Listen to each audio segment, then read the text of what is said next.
I came out of a family of, I'd like to consider them thought leaders. They they were entrepreneurs from the beginning, prior to WePay. Like I tell people pretty often, I've never worked for an individual. Immediately when I came out of high school, the first thing I did was jump into the family business. I opened a brand for myself, which was called McGann's Auto Place. And after about 5 years, I had positioned that business for sale. And I sold that business. Um, and at the time, actually, I had the largest private owned garage in Jamaica. It was called McGann's Auto Place. So a lot of people don't even understand that, I come out of the service industry. And that would have taught me a lot of lessons, especially for a family owned business. One of the things that my father would have instilled in me is like, son, you need to come to work before everyone else. You need to let people know you're the boss without saying that you are the boss. So, we learned and we understood by such actions. In fact, even before, getting the opportunity to have my own branch, when I was at UWI, and at UWI I was studying economics, every day I'd leave school and I'd put my hours into the garage, and I had to learn every element of that business from the ground up, from literally sweeping up the garage in the morning, sweeping up the garage in the afternoons. I was the parts room manager. I would have to go out and buy parts. So I understood how the parts guy, could be stealing from us or not stealing, and there's a time when I had to come with my overalls and my tool pan, and I was in the garage shop for 6 months because he would have said to me, there's no way any of my sons can be driving on the road and break down. It should never be said. And from there, I'd eventually have moved into the office to understand and learn about money, because that's one of the things that they don't teach us at university or teach us in school at all. Nobody teaches their children about money. Instead, a lot of people are taught how to work for other people. And that was not a part of the training that I ever had. So my mom has her own business, my dad, my uncles, my brothers. So, we come out of an entrepreneurial family. Um, but my career would have taken an interesting path then, because I was writing for the Observer. They used to have this thing called Teenage Observer. I was one of the first with teenage. And I went to interview a man called Dwight Peters, who owns Saint International. And he said to me, I could have you on the runways of Milan and Paris. And within 2 weeks, I'd taken a leave of absence from school. And I went to live in South Africa, where I started modeling all over the world, as in London, as in Milan. And that in itself was a whole different kind of education, but that opened me to a different, I'd like to say, a different understanding. That would have opened me to a different level of marketing. And it's funny, most people look at models and don't understand that the industry we're in, it's entertainment, yes, but it's also marketing at its best, because ultimately someone will employ a model to sell their brand. So I would have landed the Puma Worldwide campaign, and Puma would actually fly me around the world as a spokesmodel. So not only was I the face for their brand, I would have to go to conferences and events and actually speak on behalf of the brand. That would have then led me to roles with my own TV show on BET, a show called Splash, which was more lifestyle, and we featured, the Caribbean and entertainment and culture and music and art. And from there, that would have also had me travel around the region, the rest of the Caribbean islands. So all of this happened, during school, and then into opening my own business. And then, as I told you, I would have sold that business. So I would have started a business called Intuit Concepts, which really was a marketing and production agency. And what that means is, not only did I assist brands in selling their concepts and ideas, but I also had the capability of building out those same ideas. So, major events such as like Soiree and Marbana, those were events that my company would actually execute. but not only execute, we were the sponsorship managers and the marketers for these brands. So I was always in touch with all the sponsorship managers, the brand managers, and it was always, me learning to market and me pushing the boundaries of what it meant to market and sell an event and carry it from thought straight through to execution. I mean, that's what we were known for. So what would have happened was that I would have started a youth version of that agency in partnership with a guy called Christopherson Nunez, something called UCA. For short, it's UCA College Ambassadors. And we were 6,000 strong in Jamaica alone. In 2019, we would have opened another branch in Trinidad. And in UCA, I would have come across, some pretty brilliant college students. And I would have partnered with one of them to create a brand called Carnival Glam Hub. No, with Carnival Glam Hub, we were more like a carnival concierge service where, all these revelers would come to us to get ready. They'd come for their makeup, their hair, breakfast in the morning, photo shoot. We had dressing assistants, seamstresses, the whole works, and then we transport those revelers to their respective carnival brands. So in Jamaica, the first year, we'd have probably had 800 people. Then we did it in Barbados and attracted another 100 people to that one. And then ultimately we went to Trinidad, and Trinidad has carnival for 2 days. And in Trinidad, we'd have done over 600 revelers for both days. So those revelers would book one package that carried them over for 2 days, which was massive event that would have, garnered a lot of press attention, a lot of sponsorship attention straight across the region until, we started setting up, glam hubs in different regions. So we were now in 5 countries. We're in Jamaica, Barbados, St. Lucia, Trinidad, and Miami. So as part of my business, one of the things that I had to do was go to all of these carnival events, just real research and development. And that's something important in any business. So it was never just about the parties. It was always about, the ability to understand more about the business and the space that I was now in. So I've gone to Miami for their carnival, and all of this is now taking place in 2019. And at a particular party, a party called Duckwork, and I've met this guy called Alden Wayne, and he was telling me, he had something called WePay, and WePay was like the PayPal of the Caribbean.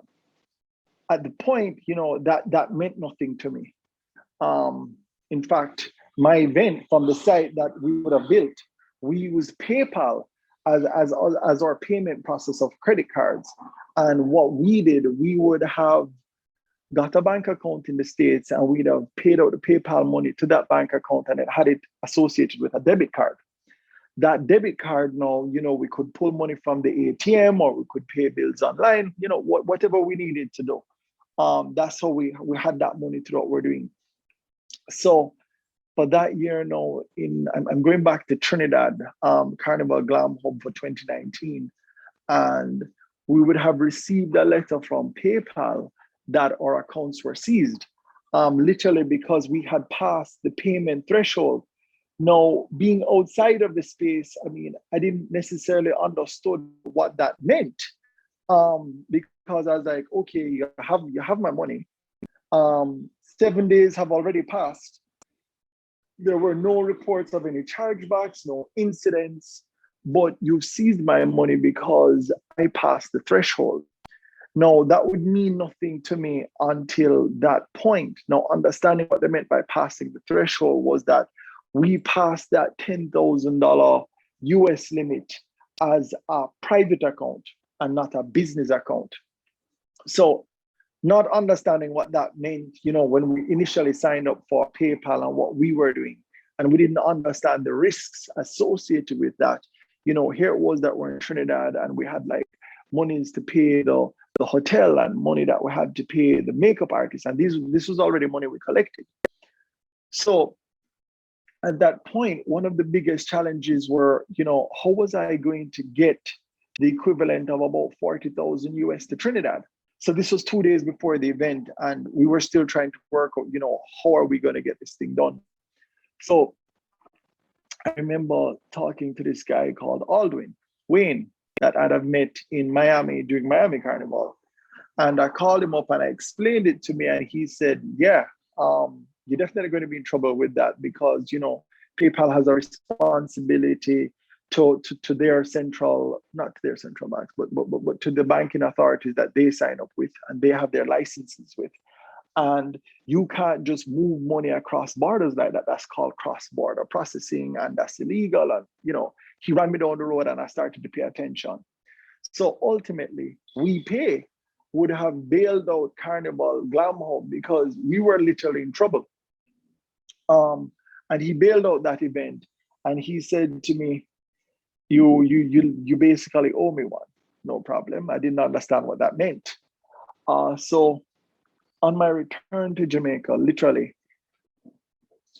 COVID would have struck the day after I landed. In fact, I had the ministry even call, to find out if I was feeling any symptoms. And at this point, you're still wondering, what is this thing called COVID? You just think it's this disease or this problem on the other side of the world.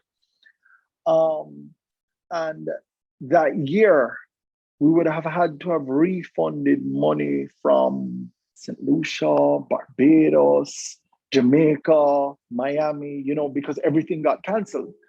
And from there, it was literally a collapse of several businesses in which I was a part of. So it's so strange that, as a business person, when you're thinking about diversifying your product and moving into other markets and expanding, you don't think that there can be any external factor that affects every market. And I think that was one of the most surprising and surreal events in my life, in my lifetime, for sure. So it's funny, somewhere about 3-6 months into it, Wayne would have called me and said, hey, Kibwe, I'm ready to talk about WePay. And, I remembered what the capabilities of WePay was, and I know was completely against anything with PayPal. For me, it was about, the Caribbean needed a solution. So fast forward into what WePay is and why WePay really stood out to me, and I knew it was something that I wanted to be a part of. When Aldwin first explained it, he said, Kibwe, it is time that the Caribbean, be included in the financial opportunities that exist on a global scale. Right now, the Caribbean doesn't have a Zelle. We don't have a PayPal that, pays out to a local bank account. We don't have a Cash App. We don't have any of those systems in place. And it's because we are excluded from that. Because one, our markets are not that big enough. They're not that attractive, to a PayPal that's in a market with 2 billion people, and the Caribbean with just, I think it's 13 million English-speaking people. So our market isn't that attractive, and as such, we were excluded. So Aldwin, who is actually a Georgia Tech graduate, and he studied, his whole thing was FinTech. He would have opened a company called WePay, which is the leading FinTech company within the Caribbean, with him being the leading FinTech mind. So the thing about a FinTech on this side of the world is that there's not a lot of people who are versed within this space, not a lot of people who understand the product, and especially at the pace that it is changing and moving at. So WePay, being a FinTech company and definitely targeting what needed to be targeted in terms of making, the experience of online banking and online payment processes something that a Caribbean person could now, be included in. That to me was major.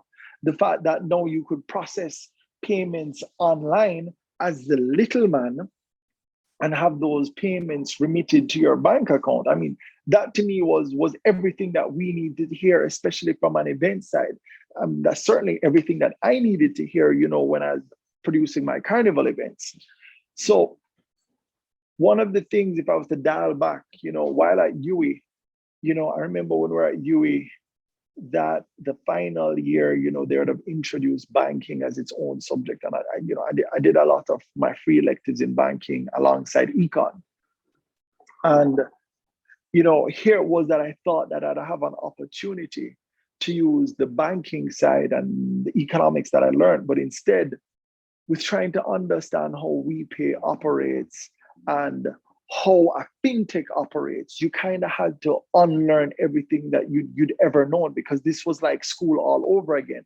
And Aldrin literally being the leading fintech mind in the space, he was definitely on top of his game, in terms of, cutting edge. And in addition, WePay is really first a software development company. And from that, he'd have added the whole opportunity of payments. That's the entire focus of WePay. It's handling payments, whether online or offline, and coming up with the necessary solutions for it. So that again was a pretty attractive space for me to jump in and get my hands into. And again, coming from a marketing background, one of the skill sets that I brought to the table immediately, was how could I push this product? But it wasn't just about, the same straightforward way that you go about marketing a product. I had a lot more to offer simply because I had lived it. I had experienced all of the pitfalls of working with a US payment facilitator, and, going through, the horror stories of being unable to get paid and having my money locked up with PayPal literally for a year and a half. I literally could not access that money. And if it wasn't for WePay, we'd have probably had a really epic failure in Trinidad. One of the beautiful things about WePay is for everybody. Just today, I was asked the question, what is WePay's core focus? Who is WePay's clientele? And I said, everybody. And the person would have said, no, man, you guys must be niching down on someone. And I was like, no, WePay was made for the underbanked, the unbanked, and the banked. Anybody who wants to get paid, whether online or offline, then WePay is here for you. So people find that hard to understand. But I mean, as we rolled out our products, people started to see the opportunities behind WePay, and coronavirus would have pushed people to wanting to start doing business online and doing less business face to face. Cash on a whole was labeled as a super spreader for COVID-19. So a lot of people started to turn to WePay, and a lot of attention was turned on WePay. So I like to tell people, it's not that we are grateful that Corona happened, but we just happen to be one of the industries that was accelerated because of the Corona virus. So we're now in a whole lot of solution-oriented spaces in just trying to work out payments and how people either get paid or make payments online. So one of the really cool things about WePay is that we give you the ability to accept cards online, debit and credit, and that payment is actually deposited to your local bank account. No longer is it stuck in some foreign bank that you don't have claims to because you're not a citizen. And no longer do people need to be abused by, foreign companies who don't have to answer to you because you don't have a social security number, like what happened to me in my case. Here it is that we have a technology that is developed by Caribbean people for the Caribbean. So the response to WePay has been a pretty exciting one. And I'd like to attribute that to, some of the projects that we took on.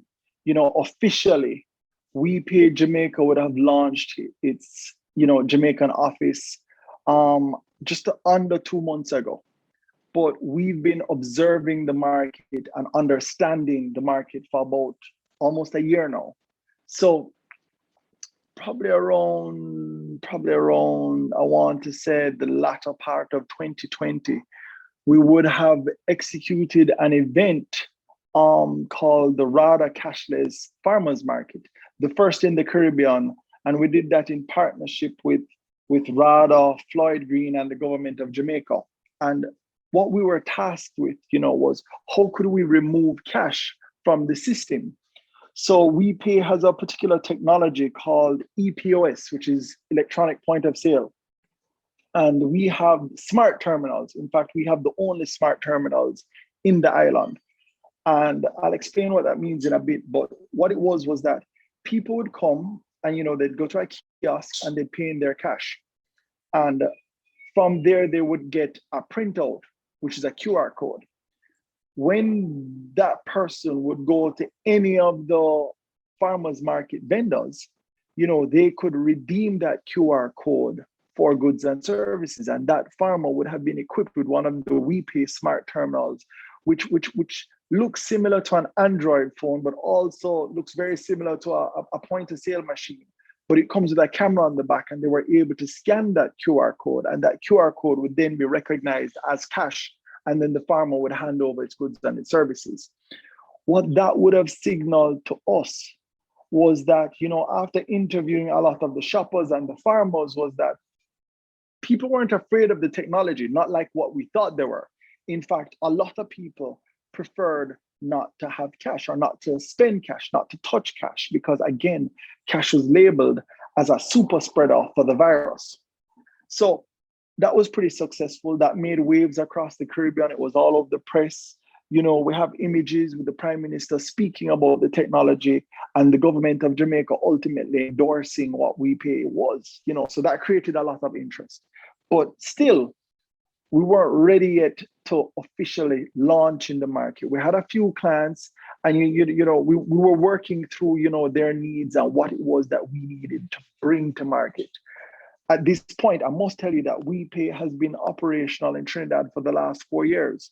And WePay, does all of the processing payments for the government's court system. And WePay uses a similar QR code technology and various top-up vouchers. And how that worked is that when it comes to stuff like child maintenance, people were now able to pay at various locations across Trinidad, and they would get a QR code, a printout, just a QR code, and they'd scan that QR code with their phone, and they'd apply that to their court pay. In fact, the service is called court pay, and that money would then be deposited into the mother's account for that child. And no longer did people need to come into the court and handle cash. That face-to-face, started, was eliminated. We started going for convenience. And in any business, once you can attack people's pain points and make it more convenient, that is a win. That is why companies such as Amazon is successful. You don't need to go to the store or to the mall to purchase something. You go online, put in your credit card, and bam, the good come to you. That's where the technology is. So convenience is the winner once you can solve a person's pain point. So understanding how that worked and us going through the RADA's cashless farmers market, the next thing that we would have been tasked with, we had a Lauren Peart approach us, and he was at the time, he said, have a project that we're trying to execute in partnership with the PSOJ. And, it's something that we want to roll out to solve the delivery system when all of these lockdowns happen. To which, WePay would have literally developed version 1 of the ENDS platform. Now, part of what we did there, one of the biggest success stories we had from there, and just for the viewers who don't understand what ENDS is, it's the e-commerce national delivery solution. So again, it was to support no movements, but still have food come to you or still have medication come to you. And one of the biggest success stories that we had out of that was that WePay was the first company in Jamaica to bring Pan Chicken Men online. Now, if you understand how huge that was, as an accomplishment, then you can understand the gravity that came behind that, because now someone could sit at their house, in their living room, at their couch, watching their favorite Netflix show, jump online, pay for pan chicken through an app developed by WePay, and a rider would go and pick up that pan chicken and deliver it right back to you. You've never been able to purchase pan chicken online. I mean, the closest you get to using your credit card to purchase pan chicken is probably Island Grill. So what that signaled to us, and we learned considerable lessons from that, because we would have had WePay people, posted beside each of these pan chicken men just to observe, and it wasn't that the pan chicken man was afraid of technology.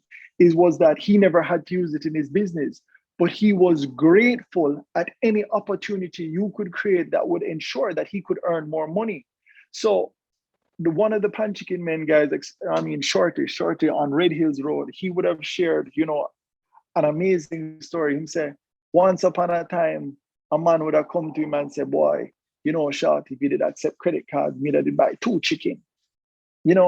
And Shorty said, a man pull up on him during that period and said, boy, Shorty, if you did ever accept credit cards, and Shorty said, yeah, man, go up online, see the app here, pay for the thing, and the man bought the 2 chicken right then and there.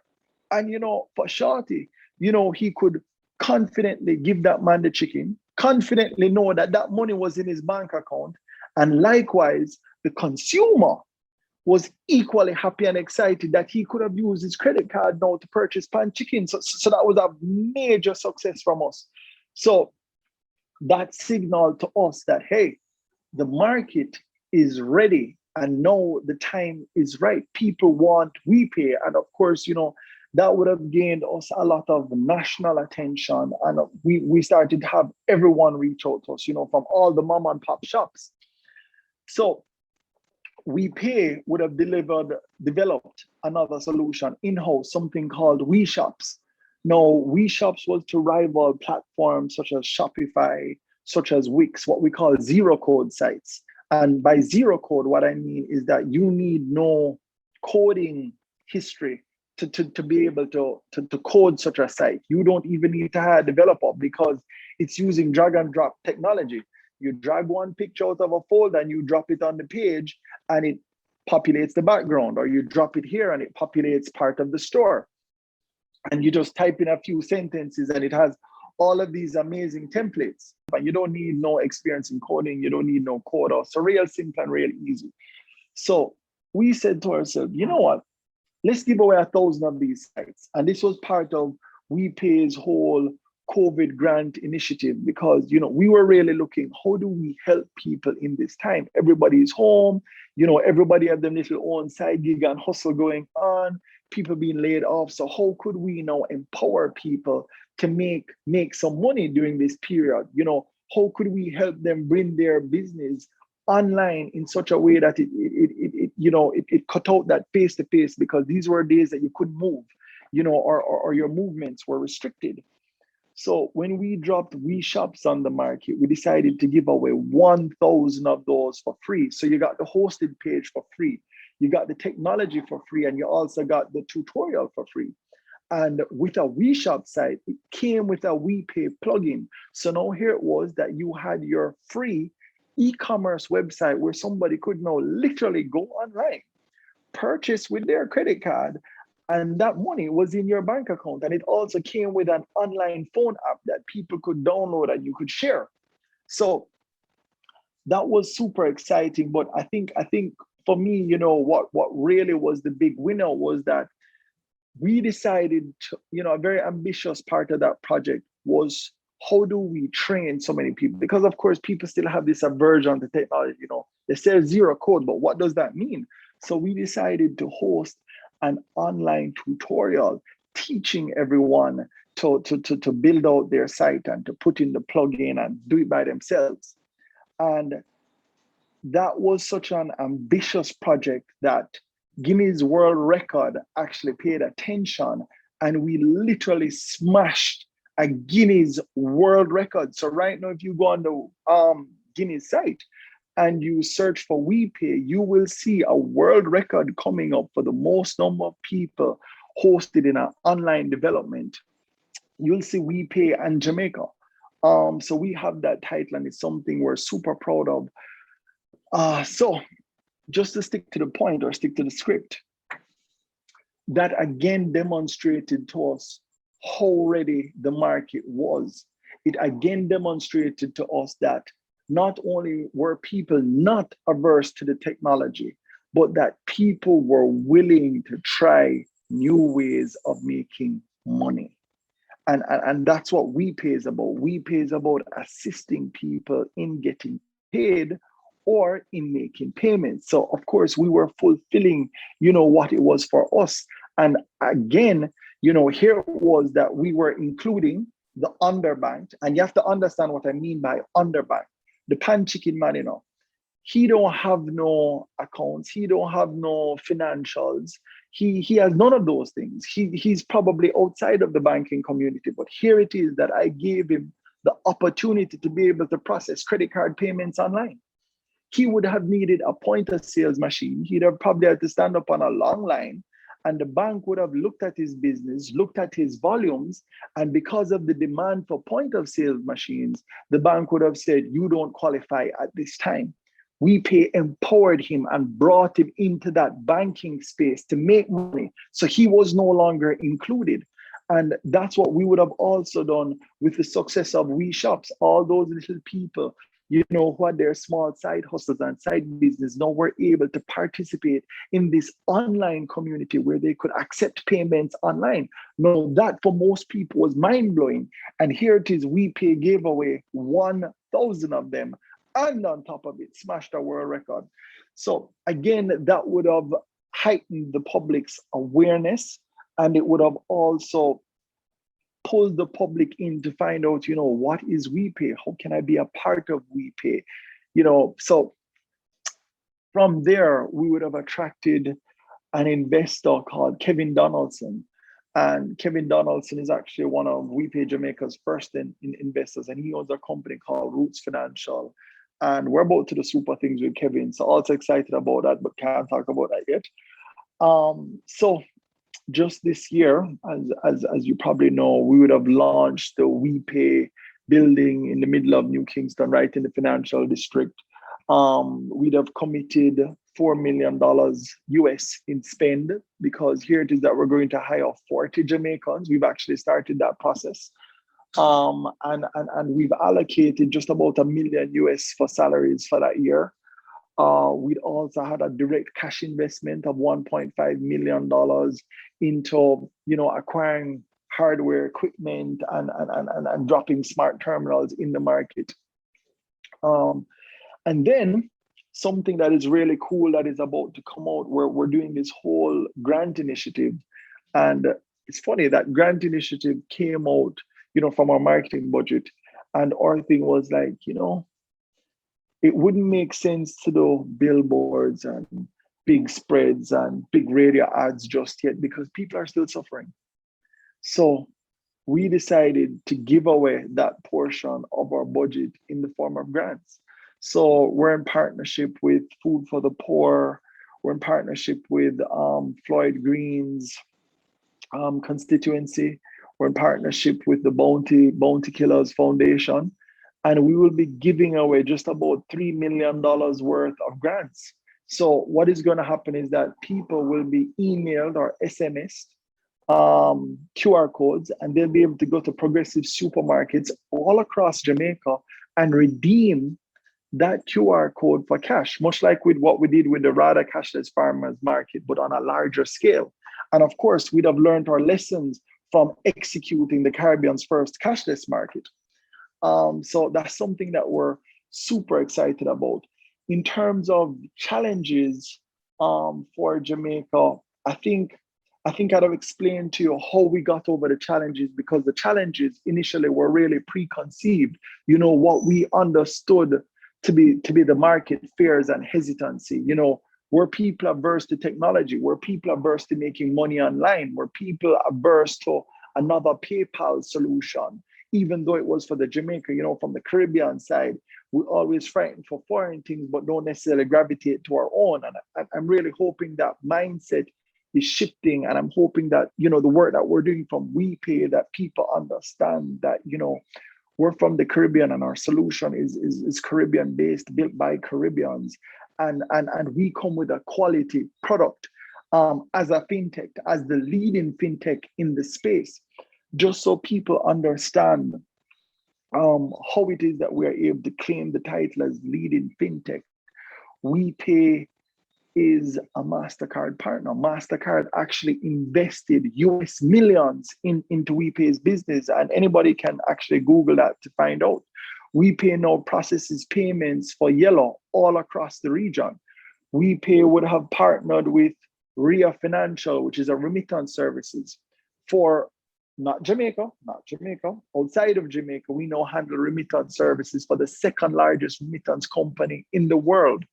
So I like to tell people that WePay is also held to a higher standard because we're in several Caribbean countries, but remember that WePay is a financially regulated company, by the different central banks. So WePay is actually regulated by 7 Caribbean central banks.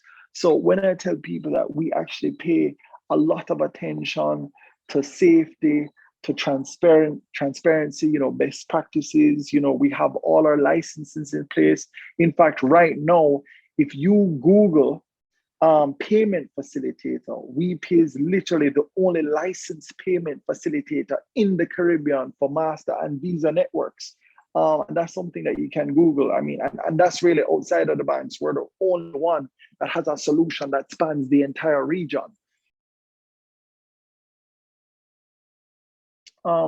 Something that I'd have shared with someone pretty recent was that, they asked me, Kibwe, where did you find success? How did success find you? And my answer to that was, I've always said yes. And if you trace it all back, from saying yes to writing for the Observer, someone just asked me, hey, Kibwe, I think you're right. Well, you should sign up for this thing called Teenage. And I just said yes and did it. And then that would have led me to South African modeling. That would have led me to BET and understanding, what it is to market, because I was not a marketer from UE, certainly not. I learned marketing along the way because of the yeses. And from there, again, I would have hired an intern, and that intern was Christopher Nunez, who became my partner for UCA. That was another yes. Someone said, hey, I think you should hire this guy. He's quick, he's bright. And I just said, yes, let me take him on with Intuit. And, when we started UCA, I'd have met Gabrielle Waite, and she had come to me with this idea for Carnival Glam Hub. And I said, yes. And I jumped into that. And it's just a series of yeses that took me to Miami Carnival, a series of yeses that had me meet Alwyn Wayne, another series of yeses that has now landed me the title as country manager for WePay. So saying yes definitely is number one on that list. Another thing that needs to be shared is, be your genuine self. So with everywhere that I go, I carry me with me. I carry the wealth of my experiences. And because of that, I've learned to connect all the dots. It's so funny. When I owned a garage, and we as I said, we owned one of the largest private garages in Kingston before we actually sold it. I would have worked on all of the high-end cars. I would have therefore been exposed to all of the people now that I know also do business with in WePay. A lot of the bankers who back then were young execs, a lot of the business owners who would have just been starting out, I service their cars. These are people I know. So it's always shocking to people like, hey, how do you know that person? And it really is because, I paid attention to being a man with integrity. I paid attention to everyone I would have met along the way, not knowing where I'd meet them again in life. So here it is, I'm now benefiting from those other businesses because I'm now connecting all the dots. In my other capacity, as a marketer and owning a production company, I would have met all of the marketing managers, the brand managers, and the business owners. And here it is again that I'm calling on them in my other capacity now to introduce them to something called WePay, because I would have been exposed to their business model and already know, where WePay could fit in. So that's also something pretty exciting. And just a case in point, for example, Yellow. I would have been working with Yellow for many years in different capacities. I used to service the brand manager's car, and when I went into my business of Intuit, I would have started to do events for them and executions for them. And when I opened UCA, again, they would have had college students from us. And when I did Glam Hub, they'd have come on board as a sponsor. And here it is again now that WePay is processing payments for them in 22 countries across the region. So I just showing you the full circle that came with that, and the ability of being able to connect the dots and being your authentic self throughout all of your life experiences. And by authentic self, that must include, your integrity and your ability to connect with people and not just look at them as, another dollar. So I've always been a very personable person. So that's something that's also important. Something that, my dad would have taught me, when I miss an opportunity, I don't dwell on it. When somebody gets an opportunity over me, one of the first things I like to tell myself was, what is meant for Peter is meant for Peter, and what is meant for Paul is meant for Paul. So as one door closes, another door opens. So I want to say the third point should possibly be, always keeping or always having a positive outlook. Because here it is that COVID happened, and COVID would have shut down all of my businesses. I mean, across the region, those here in Jamaica, like I tell people to this day, I have a warehouse with equipment I've not opened in 18 months, yet I pay rent on it. And here it is that all of those doors would have been shut at once, only to open a bigger door. And here it is, I am country manager of WePay. And that again would have been a culmination of a lot of doors closing and a lot of doors opening because I said yes. So the story really is full circle when you look at it, and keeping a really positive outlook and always believing that there's something out there with your name on it. And giving up is not an option. Everything that you go through in life, every person that you've met them for a reason. It's like the other day I would have shared, this post online where I've said, on the days that I lose, right? That is the day that my competitors should fear the most, because that is the day I learned something new. Now, if you understand that and examine that statement, that by itself is part of a really powerful and positive mindset. So I like to pride myself on having a positive mindset. Even when the pressure is great, nobody can ever see me flustered. It's not my thing. I'm pretty cool under pressure.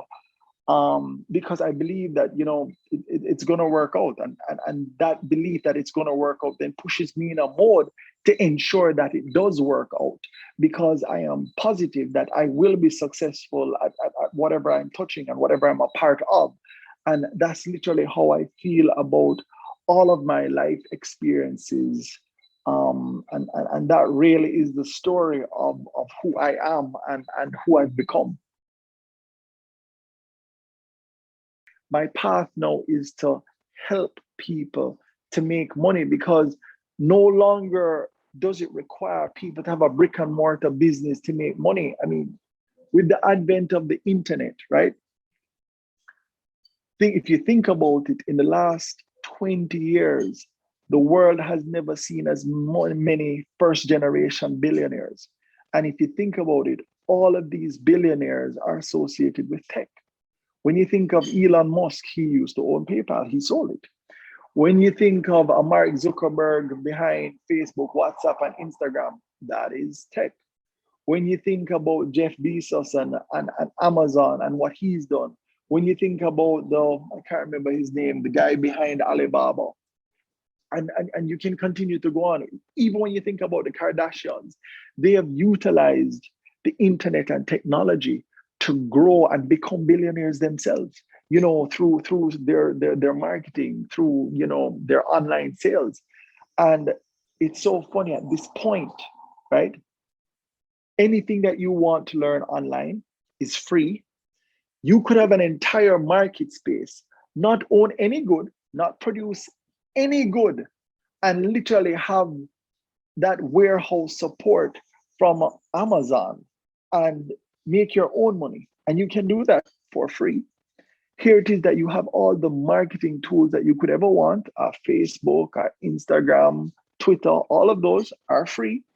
So, right now is such an exciting time. And the one thing that was holding the Caribbean back was e-commerce, how to make payments easier. So that really is where WePay stepped in. And WePay has been solving those problems all across the Caribbean. We first examined, what were the pain points of business people? What were the pain points of me wanting to get money from here in Kingston to Negril? How were we able to solve that and make it easier just by the couple tap of the buttons? And I'm not talking about logging into your bank account and putting in this banking information and trying to work out, what is that person's branch code and address to then add them and adding a lot of security codes. WePay made all of that so much easier. So for me, WePay is something that, one, I believe in because I've experienced it firsthand, what it means not to use a payment facilitator from the Caribbean. And two, I see it as being an opportunity to help those people, especially the younger generation, because remember, I would have been one of the original founders of UCA College Ambassadors. And one of the things I found, being a mentor to many of the college students that we had, was that all of them had a side gig. Everybody had their own hustle and, they'd have their own little Instagram business or their little Facebook business. But for them to get money is like, meet me in halfway tree or transfer the money to here and get it. But, or they had PayPal and their money would be stuck online and they have $200-300 online, but they'd have to buy clothes or something because they didn't know how to get that money out. So I feel like that is where my career path and direction is taking me.